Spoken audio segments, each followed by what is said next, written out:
మొగల్తూరు మీద ఉన్నటువంటి ప్రేమను బట్టి మరి మన పవన్ కళ్యాణ్ గారు మొగల్తూరుకి ఏం చేయాలనే ఆలోచనలో గత 2 నెలల క్రితమే మన మొగల్తూరు జిల్లా అధికారిని పంపించడం జరిగింది. తదుపరిగా అనుకోకుండా ఒక 2 రోజుల ముందే చెప్పడం జరిగింది. 26వ తారీఖుని మరి ఎవరైతే ఉప ముఖ్యమంత్రి గారు ఉన్నారో వారి పేసీ నుంచి మరి కార్యవర్గ సభ్యులు వస్తున్నారు, మొగల్తూరుకి రావాల్సినటువంటి ముఖ్యమైన పనులు ఏమన్నా ఉంటే చెప్పమనేసి ఆదేశాలు రావడం జరిగింది.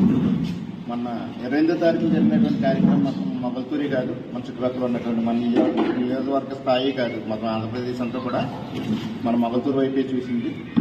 అయితే మనం కోరిన విధంగా మనం ఊహించిన దానికి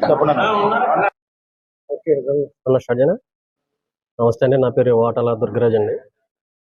ఈ నెల 28వ తారీఖున పవన్ కళ్యాణ్ గారి పేషీ నుంచి అధికారులు రావటం మొగల్తూరు పంచాయతీకి, ఆ అధికారి సమక్షంలో మా నర్సాపురం నియోజకవర్గం శాసనసభ్యులు బొమ్మిడి నాయకుడి గారి సమక్షంలో గ్రామ సభ అనేది నిర్వహించడం జరిగిందండి. దాంట్లో మా మొగల్తూరు పంచాయతీ గ్రామ ప్రజలు, హై స్కూల్ కమిటీ అందరం కూడా కలిసి ఈ హై స్కూల్కి కొన్ని ఇబ్బందులు ఉన్నాయని చెప్పామండి. ఆ ఇబ్బందులు ఏంటంటే గ్రౌండ్ డెవలప్మెంట్, స్టేడియం ఒకటి, ఇక్కడ పక్కన ఉన్న స్కూల్ కన్స్ట్రక్షన్ ఒకటి ఆగిందని చెప్పామండి.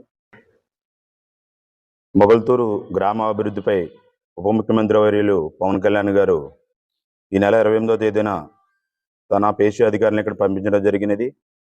అందులో భాగంగా మొగల్తూరు హై స్కూల్ అభివృద్ధి కోసం కూడా అధికారులు వివరించడం జరిగింది.